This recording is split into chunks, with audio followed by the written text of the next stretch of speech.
My first day at Ignis High School was supposed to be like any other transfer student's experience. Awkward introductions, new faces, and the anxiety of fitting in. But the moment I stepped through its wrought iron gates, a cold, creeping dread settled deep in my bones.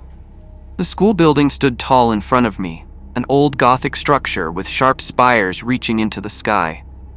The air smelled of damp earth, even though the sky was clear. My footsteps sounded strange as I walked across the courtyard, each step making me feel like I was sinking into something invisible, something watching and waiting.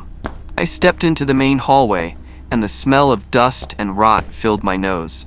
The fluorescent lights flickered unevenly, making long shadows that seemed to move when I wasn't looking. Students walked in small groups, speaking quietly, their faces pale. Something felt off. They weren't whispering about me, the new kid. They were talking about something else. "Don't go near the west wing," a voice whispered behind me. I turned sharply. A girl stood there, her eyes wide with warning. Her uniform was neat, her blonde hair carefully braided, but her fingers trembled as she clutched her books. "What?" I asked, my throat dry. "The west wing," she repeated, barely above a breath. "Don't go there, especially not after sunset." Before I could ask more, she vanished into the crowd. Classes passed without anything unusual happening, but I couldn't ignore the strange silence that filled the school like a heavy fog. Teachers spoke in dull voices, glancing at the clock more than at the students. I also noticed something odd. No one ever turned their back on the West Wing doors. They walked past them stiffly, almost nervously, as if they expected something to jump out at any moment. By lunchtime, curiosity got the better of me. I wandered down the empty corridor leading to the forbidden section. The air turned heavy, each breath thick with the scent of damp stone and something rotting. The doors were old, wooden, their surface scratched deeply, as though someone or something had been trying to get out. A cold breeze slipped through the cracks, bringing a whisper so soft I wasn't sure if I heard it at all. "Help me." A chill ran through me. My mind screamed at me to turn back, but my body wouldn't listen. I reached for the doorknob. A hand grabbed mine. I gasped and spun around. It was the girl from earlier. Her face was even paler, her breathing shaky. "What are you doing?" she hissed. "You can't go in there."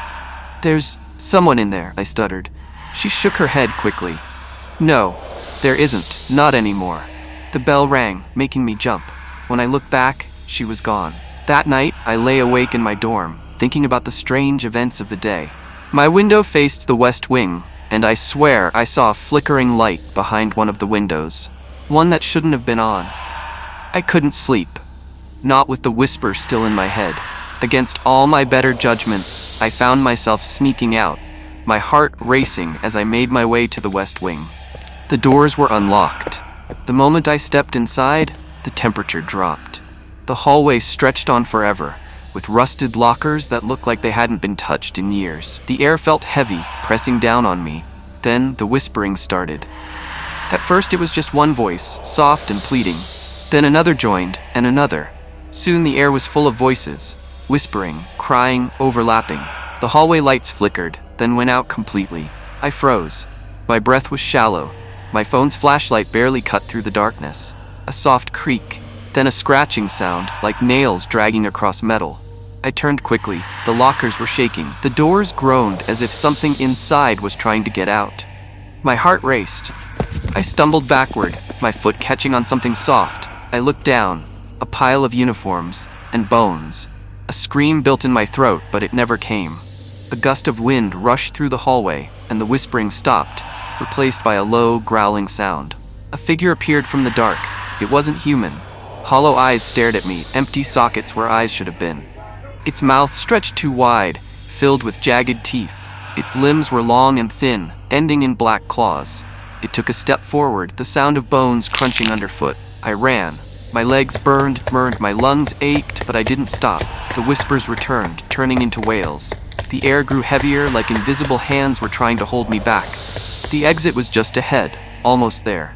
The door slammed shut. I crashed into it, desperately trying to open it. The thing behind me was getting closer, its breath heavy and ragged. I didn't dare look back.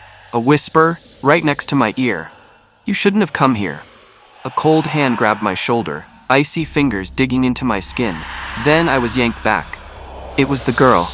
Her face was full of fear as she pulled me through another door. The thing screamed behind us, its shriek hurting my head. The door slammed shut and the air went still. We were in a storage closet. Her hand gripped mine so tightly it hurt. "You almost got caught," she whispered sharply. "You need to leave. Now."